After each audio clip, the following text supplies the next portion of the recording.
for this project, it was very difficult for me to find this kind of like form language and to make all these little drawings for this collection.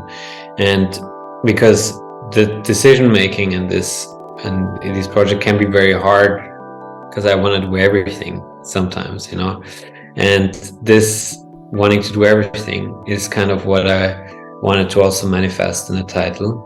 Because fever dreams are, as we know, sometimes when we have very high fever, or it's something like a drug trip or something like that, you almost hallucinate and that nothing really makes sense. Like reality doesn't really fully make sense, and has so many different facets to it. Like your body sensations are different, everything feels a tiny bit different.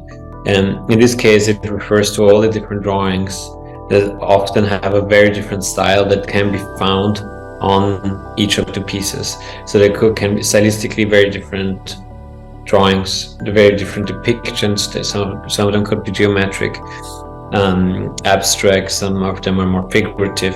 Sometimes it's very much just about a color. And this kind of like madness, so to say, where everything mixes on these pieces. This is what I kind of thought was somehow synonymous with something like a fever dream or a hallucination or something like that. So that's why this title was chosen. I also thought it was a kind of like a little, it's an interesting title in general, because dreams are the connotation of dreams is of course a very positive one. Fever is of course not a not so positive one. So I like that part. And what it also would allow me to is to like extend the family in the future, I think. And that's something I'm still like would like to do eventually. So yeah, that's why it was titled Fever Dreams.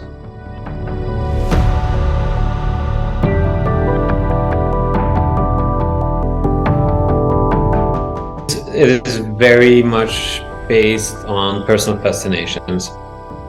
So what should be conveyed, or what should be kind of like the story that is told, is kind of the story of all of it being there together, and that it almost seemingly doesn't make sense. To me, of course, I know the stories of many of the little details, and sometimes you see also that some details interact with each other on different pieces, or on the same piece there's a different detail on the other side that maybe there's a kind of like storyline or connection between them. So they can be found, but they don't have to be obvious to me. I think they can totally work independently. You don't need to find all the little connections, or I don't need to tell, let's say, the client or the gallery or whatever, all the little connections.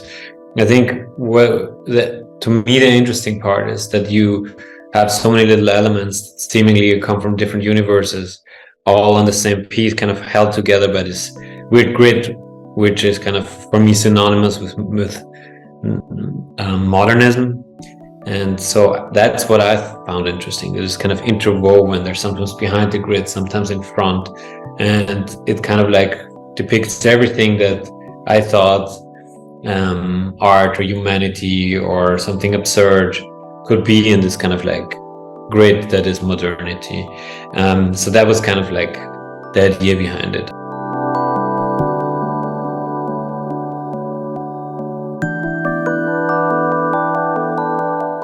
This is very much born in the way that they are made. So they have been, the technique that is being used there is something that is closely inspired, is directly inspired by traditional marquetry, but it is somewhat different to traditional marquetry. It's a technique I developed myself when I was still at university, and where I wanted to kind of mimic the styles of traditional craftsmanship. In this case, I chose for marquetry.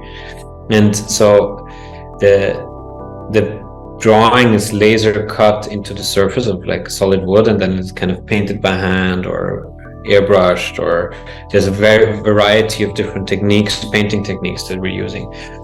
But it is not cut apart. It is always stays the same piece of wood. It is not faster than marquetry by any means. It is as difficult to do, and it takes as long. But what it allows me to do is using all these different colors and shading techniques and all this kind of like to me, kind of surprising effects that you can use stylistically to draw or to depict your drawings. And this is also why we make it like this. This is very blocky, you know. I like the drawing completely encapsulates the object. I'm not a big fan of like these old cabinets where you have a nice beautiful door that is beautifully decorated, but it doesn't really interact with the rest of the cabinet, where the other edges or parts that don't have any kind of decoration that kind of interacts with it. For me, it was important that if you make an object that is about ornamentation, the ornamentation has to be the object and not like just some beautiful element that is put on the object. And so what we do is we work with solid wood. So there's pieces of 10 by 10 centimeter, and the solid wood is of course big beams, and they kind of invite you to use a certain kind of form language, that all my work has to be working well in a certain kind in the manufacturing process. So we use solid beams, we kind of laser engrave each side, and therefore this grid is something that makes this very accessible for us, because then we can work in a kind of centimeter grid. So each beam has 10 by 10 centimeters. So how can we compose something out of this kind of almost like typographical system? And that's why we come up with this very blocky shape that makes it for us kind of easy to make, but at least it gives it a certain kind of system that we can use and we can work with.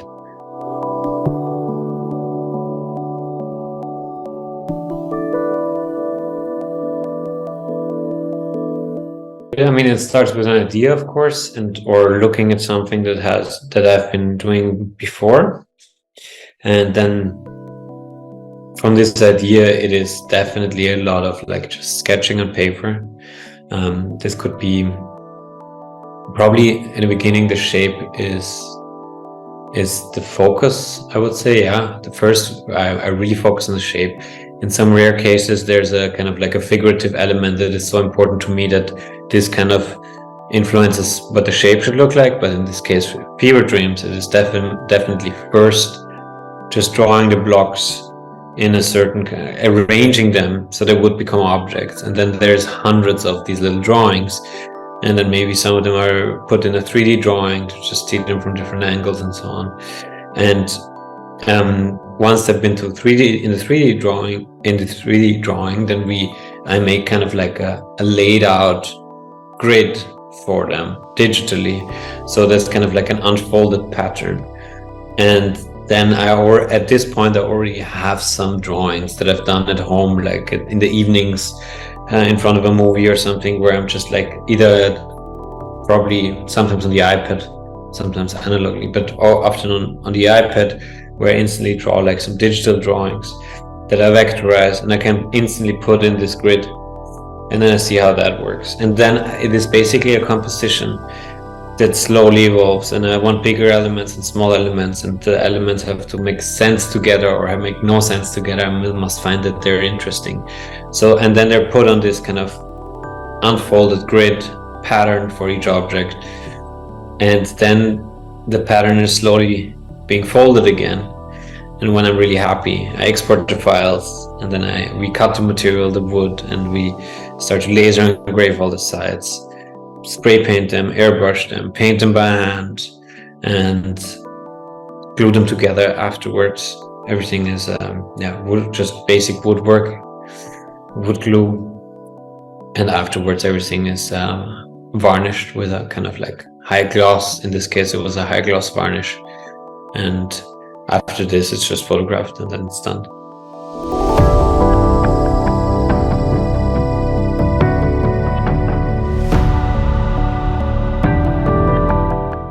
I mean, I think my work really looks like the way it looks like to a large degree because of these two countries. Because when I started out, and after, like, let's say 2017 or 18, when I started to make the first self-initiated work after university, that's kind of the time where I was really inspired by. I spent a lot of time in Austria on my holidays, and I was really inspired by the house where my grandfather, my grandmother built, which is somewhere it's like in Upper Austria. It's a province close to the Czech Republic in the north of Austria, and the house stands completely by itself. It's in the middle of nature. It's a beautiful spot there, and the house was built after the plans of an older farmer's house that used to stand there, and it is fully furnished with farmer's furniture from the region, and some of the pieces are like 250 years, 290 years old even. Fully functional, still work beautifully. They're mostly wooden pieces that are hand painted, and also from this region is kind of this reverse glass painting technique where they paint on the backside of a glass plate. So first they have to paint the outlines, and then they fill it with color, and then at the end you look through the glass and you see the painting. On the other side of the glass, what happens is that the individual brush strokes or the texture of the paint completely disappears, and it looks very flat. And this is, I also found super fascinating, because it's kind of like a nice bridge between the world of kind of like something that we know from digital manufacturing or from like printing techniques or something like that, but it's completely analog and old and ancient. In any case, this was very much inspiration, these kind of the crafts that were present in the area, also because of the naive depictions and the very imperfect way of drawing. I'm also not very good at drawing, at least I have no education in that, in the classical terms. And so it's something where I kind of found myself, like, where I thought, okay, if they can do that, I mean, of course 250 years in the past, but why wouldn't I be able to do something like this right now? Had a very contemporary feeling to it too. And of course the education that I got in the Netherlands is very much based on the idea that you can do whatever you want with your creativity, and that there are definitely no kind of rules and in design. And I mean, of course there are rules, but at Design Academy it was very much appreciated to be a free spirit and come up with what you think is fascinating yourself, and you don't have to follow what the kind of design traditions did in the last 100 years. And these two ideas combined is kind of what led me to my first project. And of course now what I'm doing nowadays is kind of an evolution of what I started with in like five years ago. Yeah.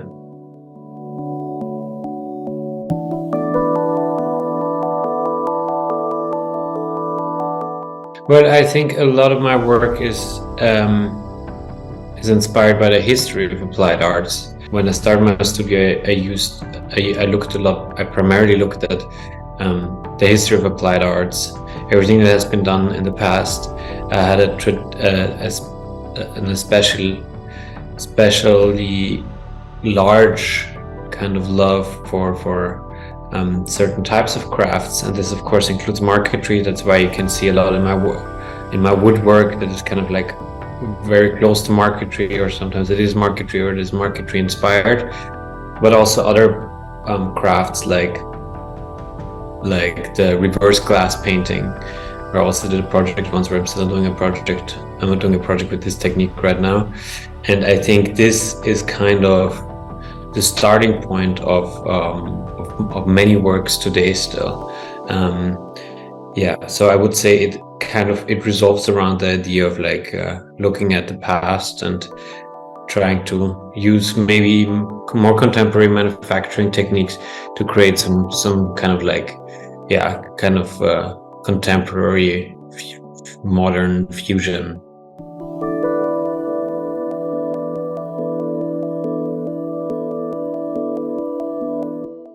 I kind of started my studio on the side because I was mainly working as a maker, and I think this also taught me almost more than my 4 years of studying at the Design Academy in Eindhoven. So I think the times I've been working for a company called STRS. They're based here in Rotterdam, and they are focused on the manufacturing of like resin art objects and design pieces, and they make some of the most they make the works of, you could say, most of famous contemporary designers that work with these materials. And for, I think, 4 or 5 years I was working there, and this was my main income. So I was basically producing the works of other people, and this is where I really learned a lot about making, and also what it means to make, and just using my hands in general. And therefore also you instantly generate a different kind of appreciation or understanding of craft. So I think this is kind of what pushed me also in this direction, something that I didn't mention before. And this is what shaped the way my studio is working in, you know. So I think this kind of like side to side period where I had, like, let's say 4 days of working for my friend's business and making kind of like resin works for other people, while having like 1 day for my own work. And over the years, this kind of ratio flipping, this was a very crucial kind of learning experience, because of course there's not many young designers that can all of a sudden just start with their own practice, you know. It took a few years for me to be fully independent. Well, it took 4 years basically from the moment of graduation, I think, to be fully independent, 4 or 5. And yeah, I'm a designer or maker that really works a lot with their own hands. So I know that many people in my business, they work much more like a design studio. So they work like primarily from behind a computer, and they work with like other companies producing their pieces, which I also do sometimes. But for me, what was so interesting in these 4 years is really understanding on how to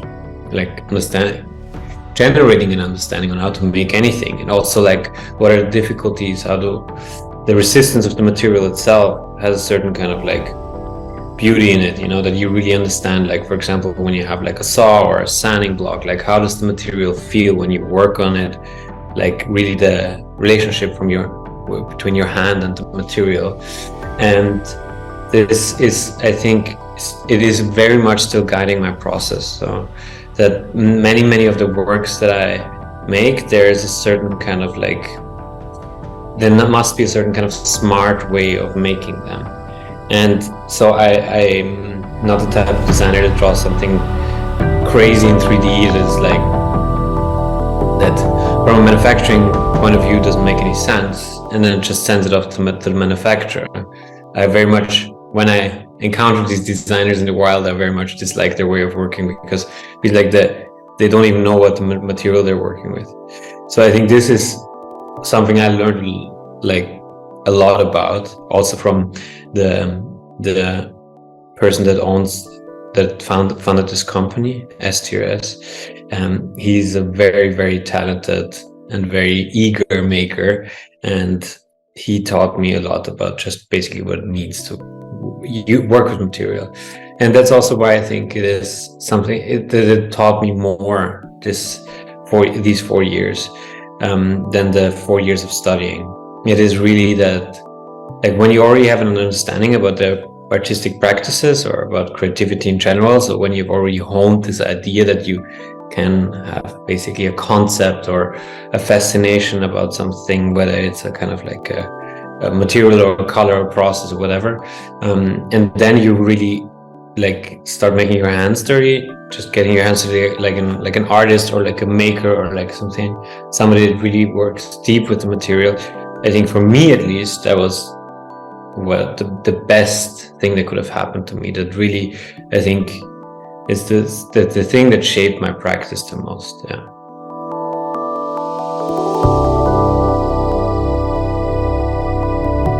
It really depends, because it's not a very big studio. I work with 2 or 3 freelancers usually, but there's always some days that I have that I'm alone in the studio. And so the day really depends. If it's like a day where I'm by myself, it could be like an email day where I take it easy, drink lots of coffee and sit behind the computer, listen to good music and just answer some emails, do some quick drawings, some 3D drawings, some sketches for some potential clients. And some other days it's a bit more hands-on, where we all work together in the workshop. But it can also be, the more and more successful my designs become and the more people request them, the less I actually make it into the workshop, which is bothering me quite a bit. But it could also be that sometimes I'm still in the office while some of my freelancers are making some of my works. I hope that I can balance this out more in the future, but this could be the case.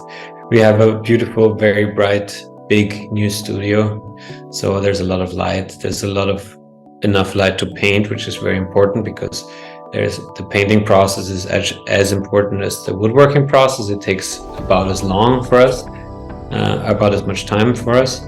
So each day really is different, actually, because it also depends on where we are in the process. If we make a big project, it could be that there's sawdust everywhere, and that everybody's wearing a gas mask, and there's very loud music and very little talking. And a week later or two, it could be that there's like silence in the studio, and everybody has a paintbrush, and everything is very neat and controlled. And sometimes then it could be that it's very late nights as well, because there's a deadline approaching, of course, and then we're still probably mostly painting because this is one of the last steps. But yeah, it really depends. There's no typical day, I would say. Each project is different, and each process is slightly different. So it's always different.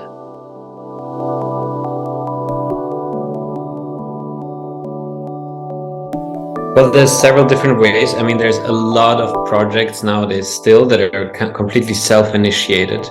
So where I just have a certain kind of fascination, and then I just want to go for it and just like kind of make this become reality. But in many cases, this fascination is built upon a flaw or something that I liked very much in a previous piece. So that could be that I'm making a wooden piece and I see something that I really like. Maybe it's a color combination or kind of a certain kind of contrast between, I don't know, different elements, something that I like stylistically. And I'm like, oh my God, I want to make a work that focuses on that. So this is, I think, still this is also the reason why many of my works they look slightly different to each other. And many contemporary designers, they tend to have one form language and they stick to this for a longer period of time. I'm always eager to explore something new. I think it will still take some time until I can really settle in a form language and like make, like, let's say, a bigger body of pieces. But I think this is mostly the case. Sometimes the client is also very much participating in the design process, not necessarily in exactly the drawing process, but sometimes I work with a very interesting client that has some very interesting ideas, and they give me certain kind of guidelines, which I'm happily following, depending, of course, on the client. But then the outcome is very much kind of a collaboration between me and my client, you could say. And then it's, of course, something a bit different. And this is not purely born on my own fascination to this. It is also born first in kind of the client's mind and my mind together.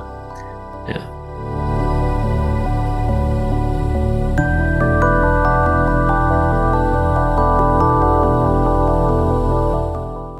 Well, I would say that my work kind of you could split it in two different directions.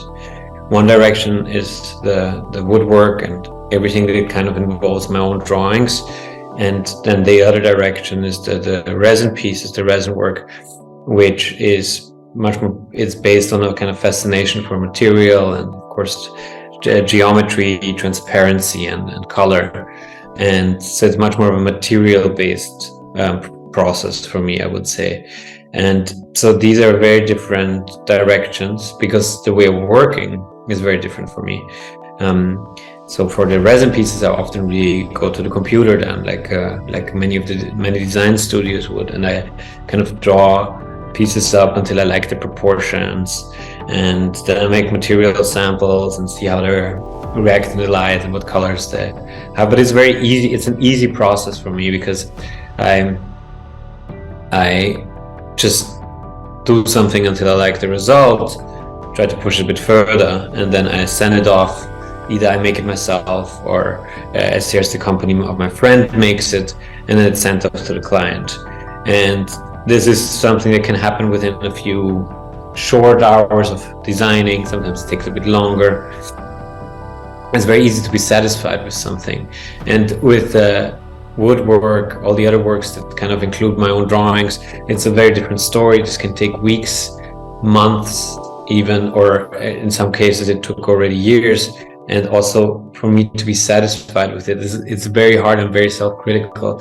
I would compare it a bit more to an artistic process, I would say.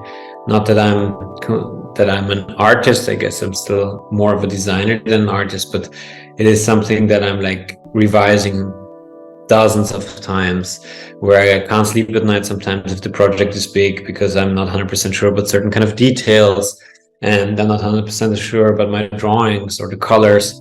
So this is a very kind of a process that is very much happening inside of me only, and can't communicate with anybody else, and is very different than the traditional design process of that happens with the resin, for example.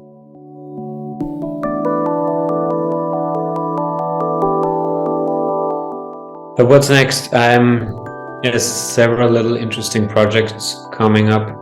There might be some projects with some companies. It's the first time I'm doing this. It's the second time I'm doing this, but I'm discussing with two different companies that want to have a product that is produced in a larger series than I'm used to usually.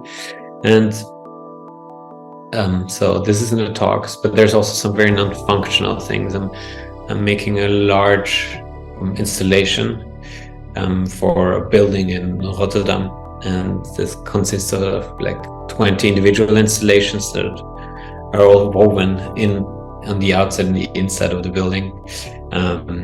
So there are more projects that are a bit more about my drawings, and they are about actually making something out of wood or furniture, and so all different stuff. Of course, there's some new wood projects, and there's also some different custom resin pieces that are in the pipeline, but some bigger ones, some smaller ones.